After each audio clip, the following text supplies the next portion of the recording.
좋아요 및 구독은 만물유래 전설야담 콘텐츠 제작에 큰 힘이 됩니다. 고맙습니다.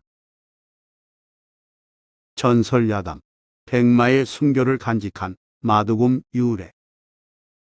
소아는 어려서 부모를 잃고 할머니의 보호를 받으며 자랐습니다. 할머니와 손자는 서로 의지하면서 양 20여 마리를 기르며 생활했습니다. 천성이 착한 소아는 매우 부지런히 일했고 어떤 일이든 마다하지 않으며 용감했습니다. 또한 맑고 시원한 목소리를 가진 소아는 종종 노래를 부르며 즐거워했습니다. 참 듣기 좋네. 주변에 떨어져 사는 유목민들도 모두 소아의 노래소리를 좋아했습니다. 어느덧 소아는 17살이 됐는데 누가 봐도 얼굴 잘생기고 몸집 건장한 젊은이의 면모를 갖추었습니다.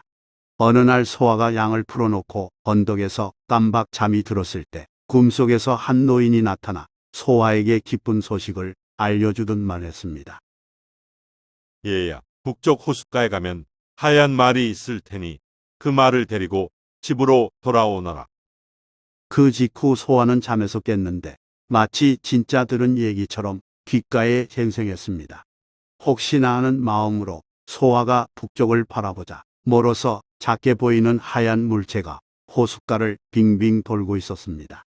놀란 소아는 부지런히 그곳으로 달려갔습니다. 거리가 먼 까닭에 제법 시간이 걸렸고 해는 언덕 너머로 뉘엿뉘엿 넘어갔습니다. 평소와 달리 손자가 돌아오지 않자 할머니는 근심스러운 기색으로 사방을 둘러보았습니다.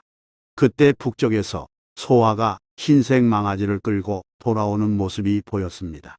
소아는 꿈 얘기를 한 후 밤중에 이리에게 먹힐까 염려돼 망아지를 데리고 왔다고 말했습니다.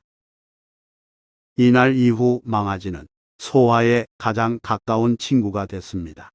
소아의 보살핌을 받으며 무럭무럭 자란 망아지는 이내 새하얀 털에 윤기가 흐르고 힘이 넘치는 건강한 백마로 성장했습니다.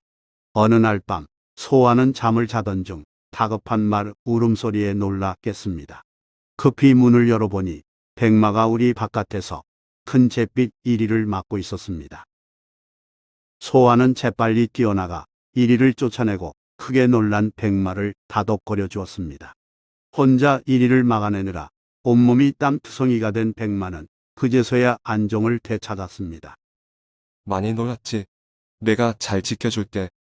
이듬해 봄날 왕이 경마 대회를 열어 1등을 차지한 용감하고 건장한 기수를 사위로 삼으려 한다는 소식이 곳곳에 전해졌습니다. 명마에 관심 많은 왕은 젊은 미혼 남자라면 누구든 자신이 가진 말 중에서 가장 빠른 말을 타고 대회에 참가해야 하며 만약 좋은 말을 갖고 있으면서 불참하면 죄를 묻겠다고 공표했습니다. 젊은이들은 대회에서 우승하여 공주의 남편이 되고 싶어 앞다투어 좋은 말을 골라 참가했고 소아 역시 친구들 성화에 못 이겨 백마를 타고 참가했습니다. 대회가 시작되자 각지에서 모여든 기수들은 한치 양보 없이 앞서거니 뒤서거니 하며 말을 타고 달렸습니다. 수많은 청년이 가죽 채찍을 휘두르며 말을 몰았지만 소아는 채찍을 쓰지 않고 무릎과 발로만 백마를 자극했습니다. 그러면서도 소아가 모른 백마가 줄곧 앞장섰고 가장 먼저 1등으로 결승점에 도착했습니다. 소아와 백마는 경기장에 모인 관중들의 박수 및 눈길을 한몸에 받았습니다. 왕은 백마 탄 자를 데려오라고 명했는데 소아가 다가왔을 때 크게 실망했습니다. 소아가 귀족 자제가 아닌 가난뱅이 유목민이었기 때문입니다. 왕은 말을 받고 결혼 이야기는 꺼내지 않고 퉁명스러운 표정으로 엉뚱하게 다른 말을 했습니다. 너에게 말굽은 3개를 줄 테니 백마를 내게 넘기고 돌아가거라. 소아는 왕이 약속을 지키지 않을 뿐만 아니라 백마까지 빼앗으려 들자 화를 참으며 말했습니다. 저는 경주를 하러 왔지. 말을 팔러 온 것이 아닙니다. 누구에게도 백마를 팔지 않겠습니다. 왕은 소아의 말을 괘씸하게 여기며 호되게 매질하라고 명했습니다. 소아가 왕의 부하들에게 흠씬 두들겨 맞을 때 왕은 백마를 끌고 자리를 떠났습니다. 고향 사람들이 기절한 소화를 들것에 실어 집으로 데려다 주었습니다. 할머니는 몸이 몹시 상한 소화를 보고 눈물 흘렸고 백마까지 뺏겼다는 말을 듣고는 가슴을 쳤습니다. 할머니가 지극정성으로 며칠을 돌본 후에야 소화의 몸이 회복됐습니다. 소화는 백마를 그리워하며 몹시 가슴 아픈 시간을 보냈습니다. 어느 날 저녁 소화가 막잠을 자려는데 어디선가 처량한 말 울음소리가 들려왔습니다. 소화가 급히 일어나 문을 열어보니 놀랍게도 백마가 서 있었습니다. 그러나 반가움도 잠시 백마의 상태는 매우 위급했습니다. 백마의 몸에는 여기저기 화살이 박혀 있었고 빗물처럼 땀이 흐르고 있었습니다. 많은 화살에 맞아 온몸이 상처투성이인 백마는 소화의 얼굴을 몇 차례 부드럽게 핥더니 곧바로 땅 위에 쓰러졌습니다. 백마는 부상이 심한 탓에 다음 날 죽었습니다. 그 전날 아침 왕은 매우 좋은 말을 얻었다고 기뻐하며 연회를 열었습니다.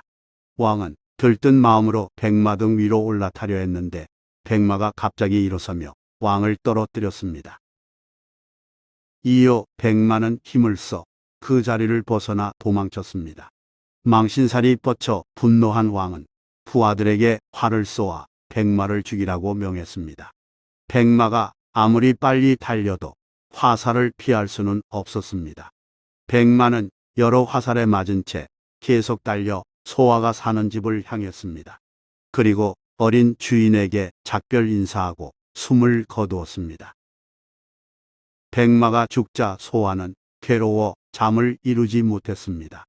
원통하고 분해서 숨쉬기조차 힘들었고 고통 속에서 뜬 눈으로 밤을 보냈습니다.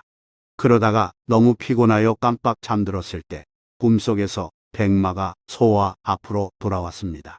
소화가 감격에 푹 빠져 사랑스러운 말을 어루만지고 쓰다듬자 백마가 말했습니다.